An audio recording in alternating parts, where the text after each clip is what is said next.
Hello and welcome students to the SRBPS virtual classroom program. I am your biology educator Prerna Rathi.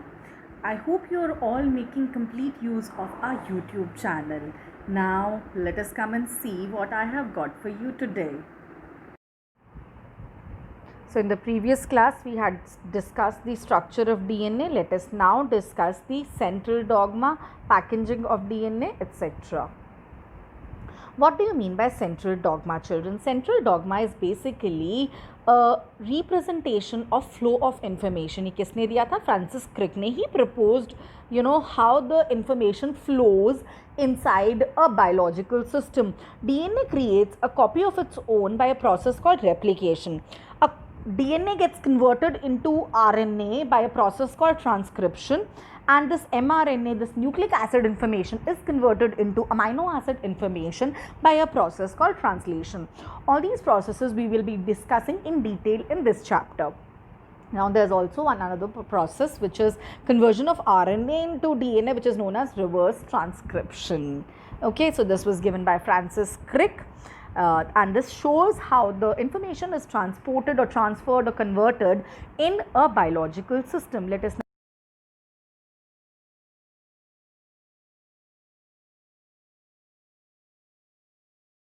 Nucleus तो present नहीं होता और single chromosome present होता है, तो इनके अंदर एक स्ट्रक्चर होता है कॉल्ड न्यूक्लियोइड, जहाँ पर कुछ positively charge non histone basic proteins present होते हैं.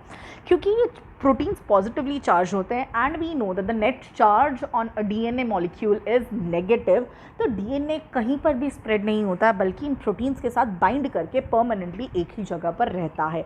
ये जो एक ही जगह में जो जोन बनता है that is known as the nucleoid.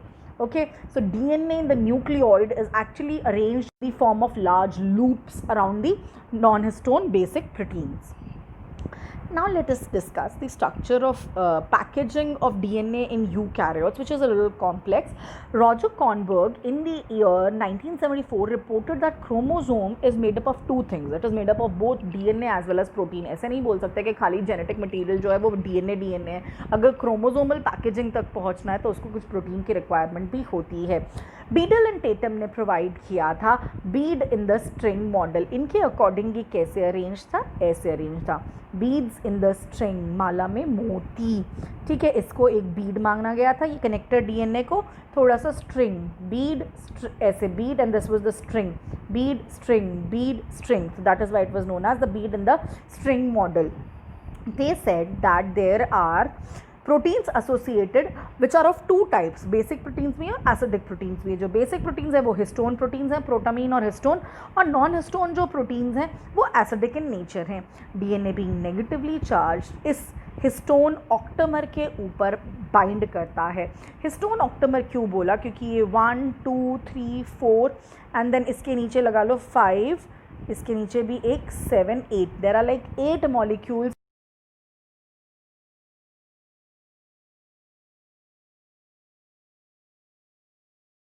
octamer. Understood?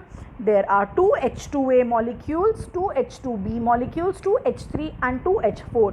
इसके ऊपर 200 बेस पेयर्स का डीएनए कितने टर्न्स लगाता है बेटा? 1 3/4 टर्न्स. जो फर्स्ट टर्न है यहाँ से स्टार्ट हुआ, यहाँ पे ख़त्म हुआ, पूरा लिया. जो सेकेंड टर्न है ख़त्म होने से पहले वो बाहर निकल जाता है. ये H1 हिस्टोन जो प्रोटीन यहाँ पर आपको दिख रहा है, दिस हेल्प्स इन होल्डिंग और प्लगिंग. ये डीएनए को क्या करके रखता है? प्लग करके रखता है, so that the DNA is fixed over this. So 200 base pairs will form 1 3/4 turn and this one single unit is known as a nucleosome. जब ये बीड इन द स्ट्रिंग बन जाता है उसके बाद ये क्या करता है? फर्दर पैकेजिंग करके 30 नैनोमीटर डायामीटर का एक सोलेनॉइड, एक स्प्रिंग लाइक स्ट्रक्चर बनाता है which is known as the 30 nanometre solenoid. ठीक है, इसके बाद इसकी सुपर कॉइलिंग होती है और ये क्या बनाता है? क्रोमैटिन फाइबर बनाता है. ये क्रोमैटिन फाइबर फर्दर पैकेजिंग करके क्या बनाएगा? Yes, this is your chromosome. The final packaging leads to the formation of chromosome. What does it form? Chromosome. And the best thing, the best time to view a chromosome is a metaphasic chromosome. उस वक्त वो सबसे clearly नज़र आता है. We've already discussed this last year. Now let us discuss, there are like two types of chromatin material, the euchromatin and heterochromatin. Let us discuss what is the basic difference between a euchromatin and a heterochromatin. Euchromatin basically active DNA रहता है और heterochromatin जो होता है वो inactive DNA रहता है. The regions of chromatin which are loosely packed during the interphase are euchromatin और जो tightly packed होते हैं वो heterochromatin. When chromosomes are stained with a DNA dye होती है Fulgen stain अगर वो absorb कर लेता है तो वो heterochromatin होता है, अगर absorb नहीं करता है तो वो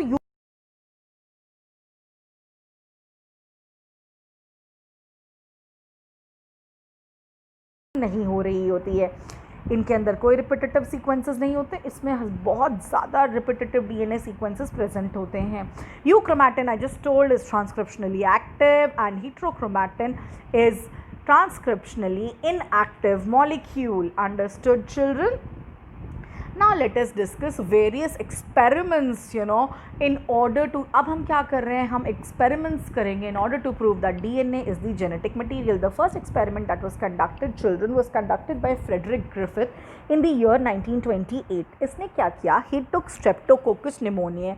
Streptococcus pneumoniae एक ऐसा बैक्टीरिया है जो निमोनिया कॉज करता है. इसके पास इसके दो स्ट्रेन्स थे बेटा, एस टाइप और आर टाइप. जो एस टाइप था, स्मूथ टाइप ऑफ स्ट्रेन था, वो विरुलेंट था यानी डिजीज कॉजिंग था और वो किसी भी ऑर्गेनिज्म को मार देता था निमोनिया से. जो आर टाइप था वो बाहर से रफ दिखता था, उसके ऊपर कोई स्मूथ लेयर नहीं थी, शाइनी सी लेयर नहीं थी, लेकिन वो नॉन विरुलेंट था, वो डिजीज कॉज नहीं करता था. तो इसने इस एक्सपेरिमेंट में क्या किया, ध्यान से देखो, इसने क्या किया,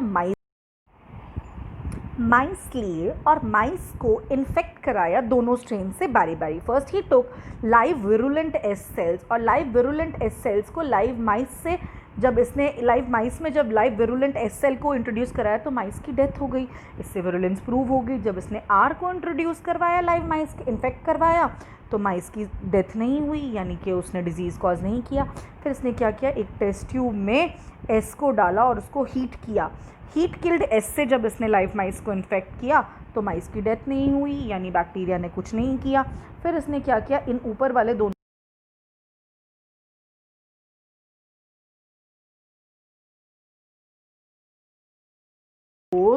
that something in the live R gets transformed because of the heat killed S. इसको नहीं पता था कि वो कोई DNA है या कोई प्रोटीन है, क्या है, he did not know, but he said that something gets transformed. Okay, he could not explain what gets transformed, but he said that something gets transformed. इसके एक्सपेरिमेंट को आगे कौन लेकर गया, इसका बायोकेमिकल कैरेक्टराइजेशन किया ट्रांसफॉर्मिंग प्रिंसिपल का, Oswald Avery, Colin MacLeod and Maclyn McCarty ने. इन तीनों ने क्या किया, ये जो आखिरी वाला जो हमारे पास आया था हीट किल्ड एस और लाइव आर, इसमें पहले प्रोटीएज एंजाइम डाले. प्रोटीएज एंजाइम डाले तो सारा प्रोटीन ब्रेक हो गया. फिर इनने माइस को इन्फेक्ट कराया, माइस की डेथ हो गई, यानी भाई प्रोटीन इज़ नॉट रिस्पॉन्सिबल. ऐसे ही RNAs डाला, माइस को इन्फेक्ट कराया, माइस फिर नहीं मरा, यानी भाई RNA is also not responsible for this transformation. फिर इन्होंने DNAs एंजाइम डाला और DNA को ब्रेक किया, and after that they saw that there was no disease and the mice lived. Hence they, ultimately they said that DNA is the genetic material. Now the proof that the DNA is genetic material was given by Hershey and Chase. They proved that DNA is the genetic material by an experiment famously called as the Blender's experiment. इन्होंने क्या किया, bacteriophage लिया. Bacteriophage children is a virus which infects only bacteria. इन्होंने एक bacteriophage को culture किया radio active sulphur पे, जिससे क्या हुआ, उसका जो प्रोटीन कोड था वो रेडियो एक्टिव बन गया. दूसरे वाले को कल्चर किया रेडियो एक्टिव फॉस्फोरस से, जिससे उसका जो DNA था वो रेडियो एक्टिव बन गया. फिर फर्स्ट स्टेप इन्होंने ई कोलाई को इन्फेक्ट कराया. दोनों ही केसेस में देखिए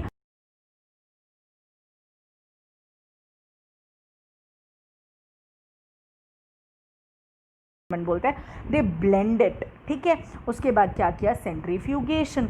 जब इन्होंने सेंट्रीफ्यूगेशन किया और सेंट्रीफ्यूगल फोर्सेस का सेपरेशन किया तो इन्होंने देखा कि जो ये रेडियो एक्टिव सल्फर था ये सुपरनेटेंट में ऊपर तैर रहा था और नीचे जो पेलेट बनी थी उसमें नॉन रेडियो एक्टिव बैक्टीरिया था, यानी प्रोटीन तो आगे ट्रांसमिट हुआ ही नहीं. Next, on the other hand जब इन्होंने दूसरे वाले केस में देखा, नॉन रेडियो एक्टिव पार्ट तो सुपरनेटेंट में था, लेकिन जो नीचे डॉटर बैक्टीरिया बने थे उनके अंदर क्या था, radioactivity. Hence what was transported ahead, DNA was transported ahead. So इन्होंने क्या ऑब्जर्वेशन और कंक्लूजन दिया, that only radioactive phosphorus was found to be associated with the bacterial cell, whereas radioactive sulfur was not found. This indicates that only DNA and not protein coat entered the bacterial cell, and this proved that DNA is the genetic material because it was passed from the virus to bacteria and not the proteins. Understood the concept of all these three experiments?